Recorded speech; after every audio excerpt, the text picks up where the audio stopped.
Alright, not sure how this is going to turn out, but we're going to give it a shot. I do have 2400 watts of panels hooked up. You can see on the upper left there. Battery, let's see if we can get it to, there we go.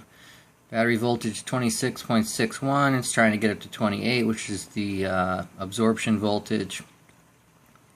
The information on the upper right there is delayed.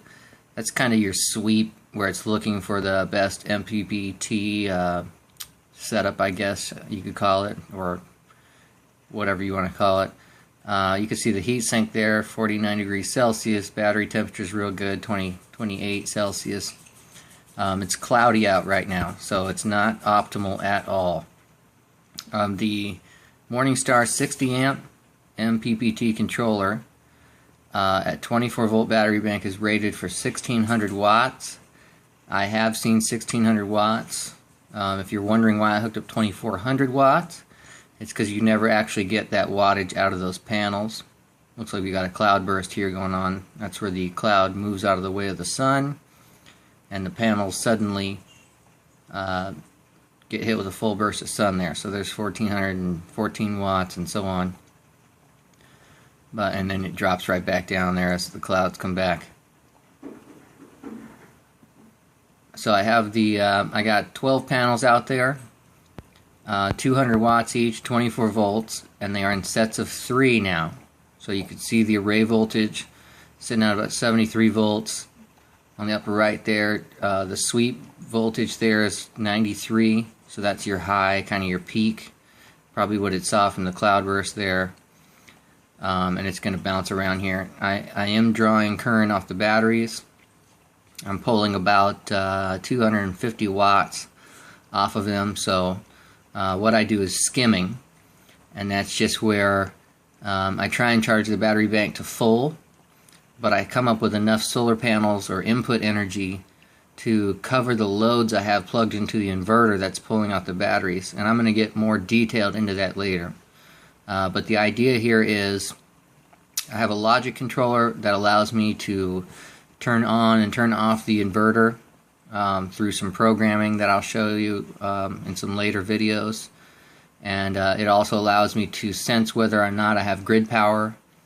And the idea here is that what I'm going to do is have a giant uninterruptible power supply, what's called an UPS, for the house. And during the day, I'm going to charge my battery bank to full. There's 1563 watts, that's pretty good. I'm going to charge my battery bank to full, and I'm going to skim the power that's left over off of the top. When the sun goes down and I start producing less energy, the logic controller will kick the inverter off at a certain battery percentage. I think I'm going to do 80, maybe 90% right now and test that out, and I'll have to dial that in. And again, we'll get into that later. The reason why I'm doing that is because, let's say at nighttime, I lose the grid. My logic controller will kick me over back to solar power, and I want to have maximum solar power. I want to have maximum solar power at night to last through the night and still be able to run all my loads. Now imagine your loads at night. You're not up, you're sleeping. This doesn't cover 240 volt devices in your house, so no air conditioning, no heating, no water heating, and no dryer, things like that. Clothes dryer. Wow, 1658, that's pretty good. It does cover all of my 120 volt loads. So I'm not using the oven at night, I'm not watching TV at night, I'm not doing anything at night. I'm drawing 180 watts from the refrigerator, this and that. Basically it adds up to maybe 400 watts at night, maybe 500 at max, depending on what we got going on. And that's good because I have 10.5 kilowatt hours of storage. And essentially, that's way more than enough to last the whole night.